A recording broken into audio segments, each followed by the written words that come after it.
Bueno, muy bien. Vamos a comenzar entonces a revisar cuáles son las herramientas que tenemos para el manejo del riesgo-precio en la producción de granos. Y vamos a arrancar en primer lugar tratando de ver desde qué punto, desde qué momento corremos este riesgo-precio como para tratar de dimensionarlo de qué es lo de lo que estamos hablando.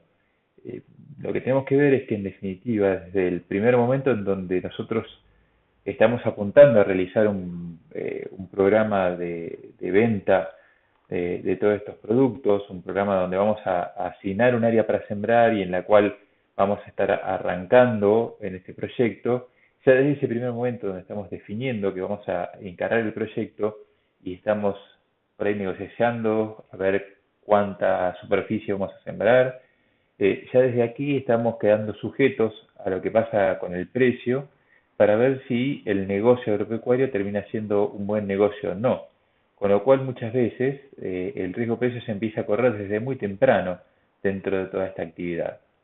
Después, bueno, vamos avanzando y vamos seleccionando las proporciones de cultivo y acá ya empezamos a ver que si vamos a sembrar un cierto porcentaje de soja, vamos a tener nuestro riesgo precio atado a lo que va a pasar con la soja y en qué proporción vamos a estar atados a los otros precios de los demás granos.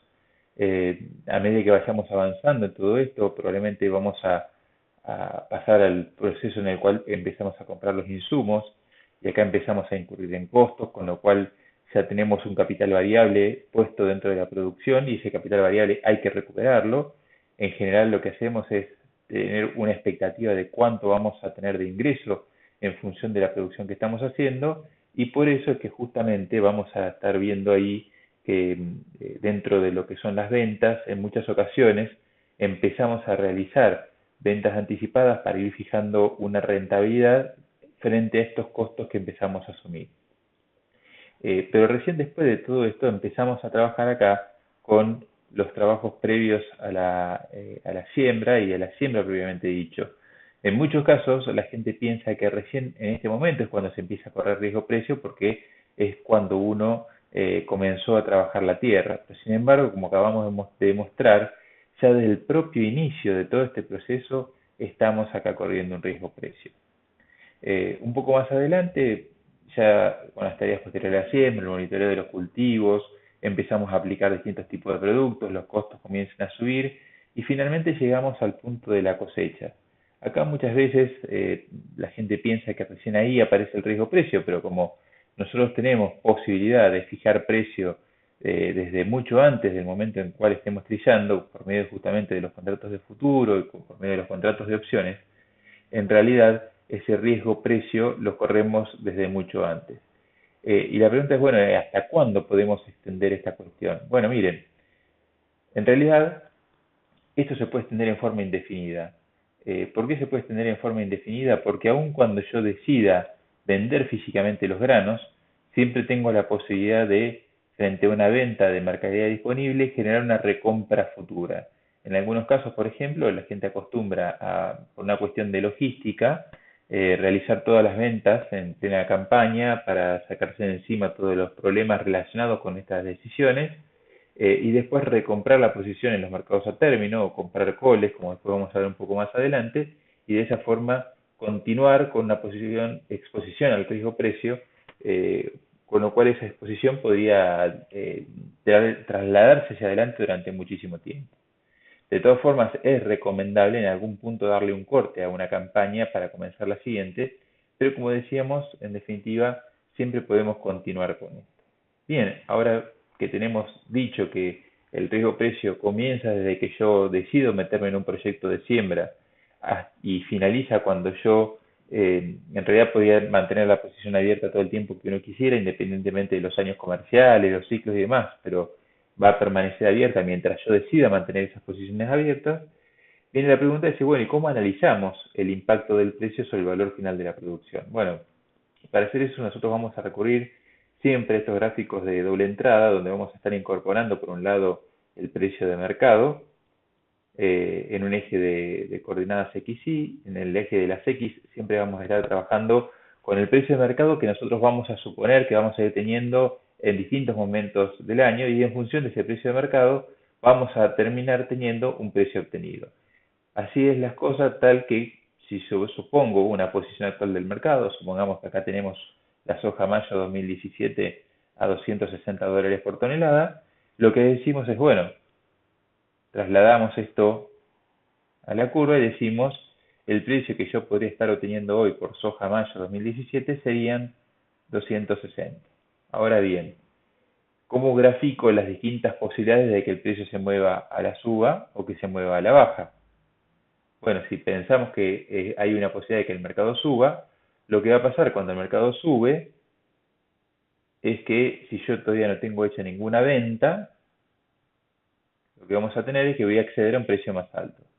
Y si en realidad el mercado baja, lo que va a pasar es que yo voy a terminar accediendo a este precio bastante más bajo si todavía no había hecho ninguna venta. De esta forma, la posición que ustedes pueden ver graficada en este momento es la posición de quien tiene mercadería producida o tiene una cementera, y lo que le ocurre es que si el precio sube, accede a un mejor precio, pero si baja, accede a uno peor. Esto es lo que nos está mostrando este gráfico, y lo que está mostrándonos acá es la posición que tiene frente al riesgo precio un productor que tiene una cementera o mercadería ya producida. La misma posición sería la posición de alguien que sin tener mercadería, lo que hizo fue tomar una posición comprada en el mercado a término, comprada con futuros, una posición donde como está comprado gana si el mercado sube, pierde si el mercado baja. Por eso que esta decimos es una posición larga en mercadería o una posición comprada.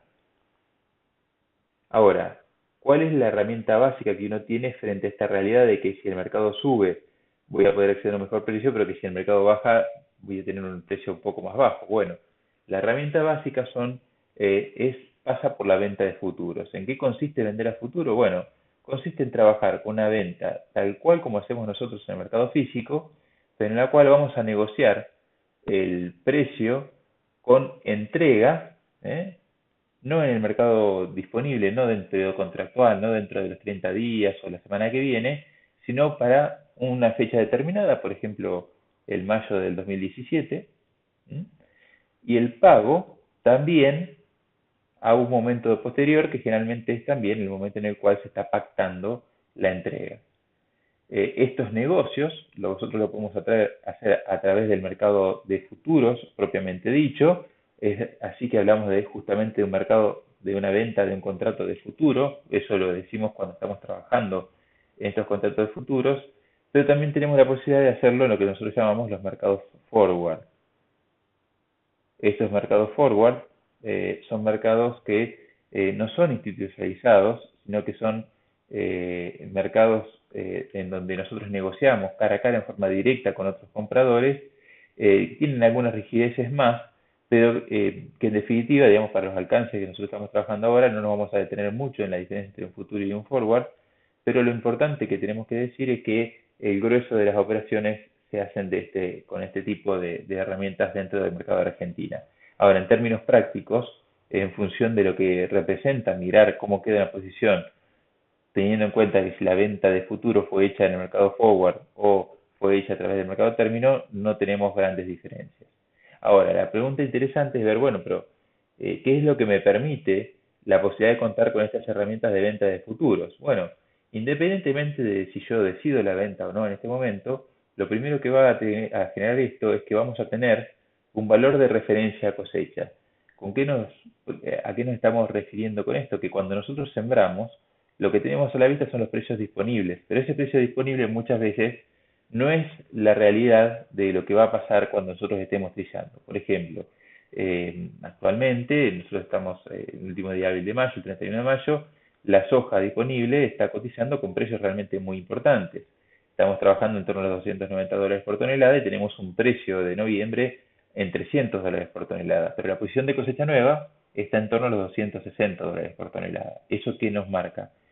Que todos los compradores y todos los vendedores que nosotros estamos viendo en este momento de soja a cosecha, tomando la información disponible y trasladándose y pensando cuánto debería valer esa soja en el mes de mayo de 2017, hacen sus apuestas, toman posición comprando y vendiendo y descuentan ese tomar posición la información que ellos manejan, y se termina generando un consenso a través de esos compradores y vendedores de que el precio de la soja va a estar en torno a los $260 por tonelada.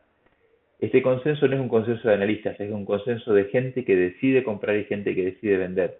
Por eso que tiene tanto valor el hecho de que existe un mercado a término, que existe un mercado forward, que existe un mercado donde se esté analizando toda esta información y se esté cristalizando en un precio transparente.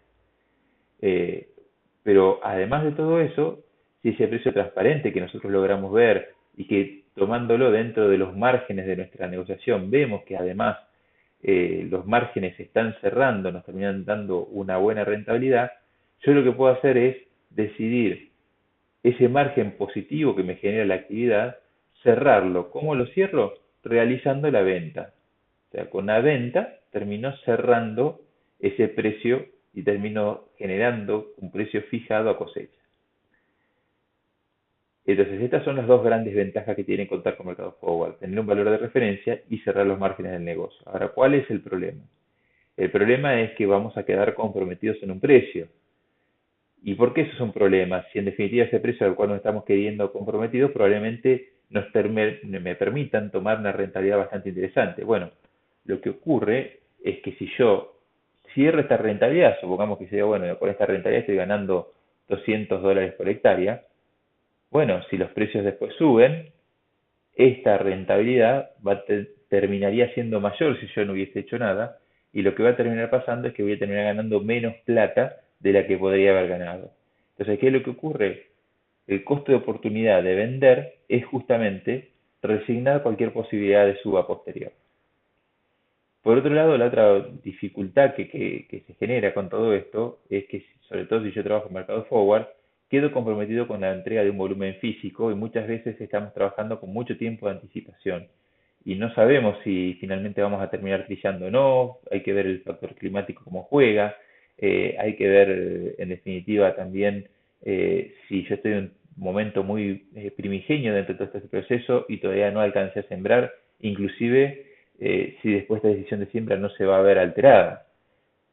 Cuando yo veo que tengo muchas dudas con respecto a todo esto, lo que podría hacer, en vez de trabajar con forward, trabajar con futuros de los cuales después puedo salir. Pero en definitiva quedamos comprometidos en un cierto volumen. Ahora bien, nosotros habíamos analizado cuál era la posición de un productor que tenía mercadería y que se exponía a que los mercados subieran o bajaran. ¿Cómo sería en este gráfico que habíamos armado nosotros la posición de alguien que observa un precio interesante y dice, bueno, mira, los 260 que estábamos teniendo me gustan, los quiero tomar, los quiero cerrar porque esto me genera una rentabilidad? Bueno, en ese sentido, la posición que quedaría sería como estamos mostrando ahora. En el caso de que el mercado baje, la decisión de vender a 260 me va a generar un precio de 260 independientemente de cuánto baje el mercado, porque yo ya dejé fijado este precio de los 260. Entonces, si yo tengo presente la posición que teníamos anteriormente, que en este caso sería la línea roja punteada, que es una línea de 45 grados que me indicaba si yo esperaba a cuánto iba a poder vender las hojas si se quedaban bajas, lo que observo es que si yo hubiese pensado en un mercado, no sé, de $180, por ejemplo, hubiese tenido un precio de venta de 180, pero gracias a que hice la venta a 260 cuando el mercado estaba más alto, yo estoy teniendo una ganancia que acá está representada por esa línea, esa línea con flechas verdes que ustedes pueden ver allí. Ahora, esta vez el vaso medio lleno. Si yo vendo porque me gustaron los precios y lo hice en un momento en el cual el mercado estaba alto y a más adelante el precio empieza a bajar, puedo estar muy contento con la venta que hice. ¿Cuál va a ser el problema? El problema va a ser si en vez de bajar los mercados suben. Porque si el mercado sube, lo que va a pasar es que yo podría haber accedido a un precio mucho más alto. Entonces, si el mercado sube, lo que va a pasar es que yo voy a dejar de ganar. Por allí podría haber ido al mercado a la zona de los $300 por tonelada y yo podría haber obtenido $300 por tonelada. Pero como vendí a 260, mi posición quedó fijada y lo que va a pasar es que yo solo voy a poder acceder al precio este de acá de 260. Por eso es que así la línea azul que ustedes pueden ver lo que me está representando es que en ese sentido allí tendría una pérdida, estaría subiendo un costo de oportunidad, porque pudiendo haber accedido a un precio más alto más adelante, no logré tomarlo. Entonces, cuando yo decido realizar una venta, en definitiva, lo que estoy decidiendo en estos casos es, eh, vamos a estar teniendo ahí un problema que es que voy a estar resignando toda posibilidad de suba posterior. ¿Por qué les digo que las estoy desestimando? Porque yo al vender estoy diciendo que a mí lo más probable que pienso que esté pasando es que esté de este lado del gráfico. Porque si yo pensara que los precios van a subir, no debería vender y debería esperar que esa suba se produjera. Porque justamente, como acabamos de decir, el costo de oportunidad de vender es resignar la posibilidad de esta suba que estamos teniendo acá. Si nosotros recordamos cómo quedaba la posición cuando no se vendía, lo que vamos a hacer ahora es compararla con la posición de cuando efectivamente cerrábamos un precio. Nosotros acá teníamos $260, que es el precio al cual yo podía cerrar. Nuevamente acá lo que nosotros podemos ver es que también volvemos a tener estas líneas, y en estas líneas lo que yo estoy viendo es que en este caso, si el mercado subiera y se fuera a $300, yo podría acceder a los $300, con lo cual me vería beneficiado si los mercados suben. Ahora, si el mercado baja y se va a los $150, yo acá estaría teniendo un problema. Fíjense que en este caso volvemos a tener la misma situación donde hay un área del gráfico que a mí me conviene cuando yo no vendo, que es esperar que los precios se revalúen, que la soja suba a futuro, pero si ocurre lo contrario y el precio baja, termino teniendo un problema.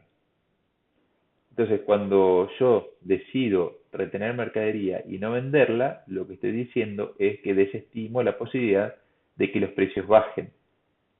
Por eso es que tomo la decisión de esperar y ver si vienen estos precios más altos.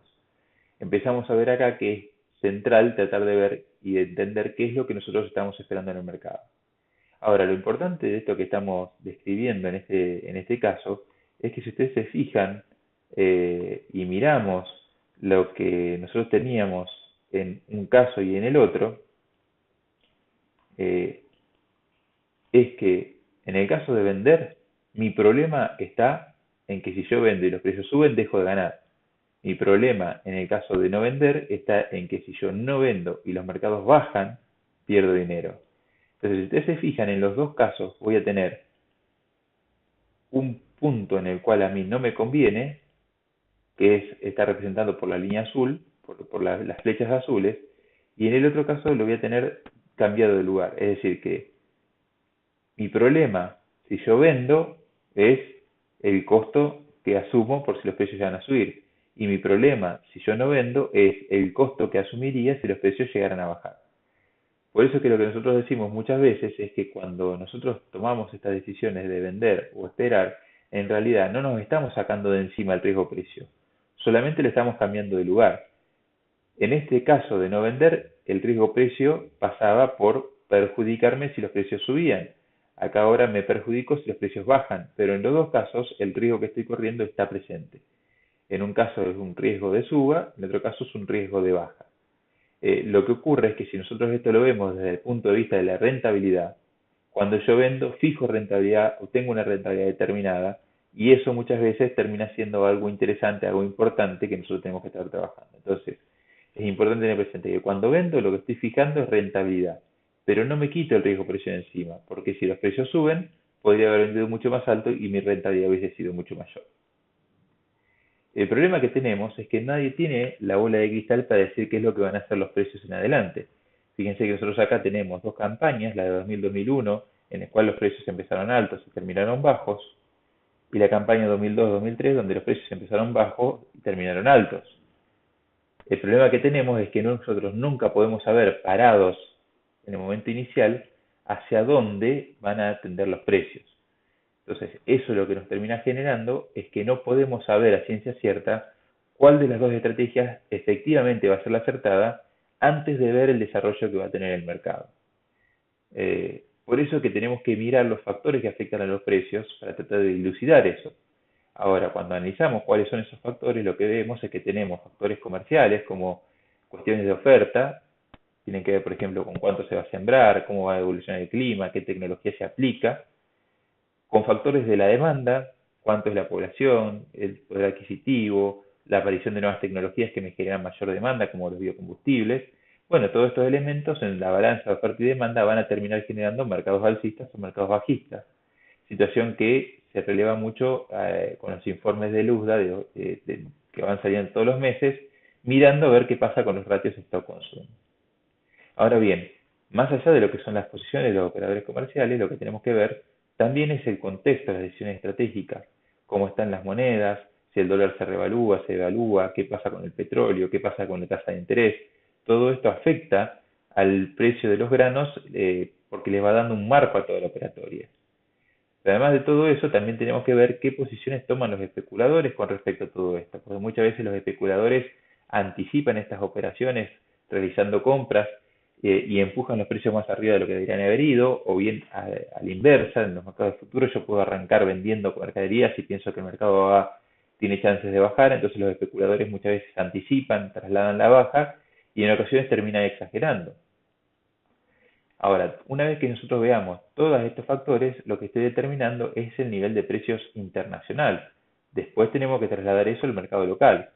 Y acá tenemos que ver qué pasa con el gobierno argentino, si sube derechos de exportación, los baja, si manejan los permisos de exportación o los dejan liberados, si se establecen criterios de calidad o no específicos para cada cosecha.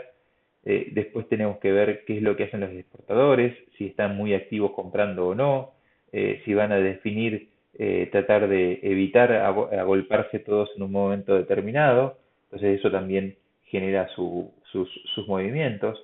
También tengo que ver qué pasa con el consumo interno. Muchas veces el consumo interno está retraído, otras veces está muy activo.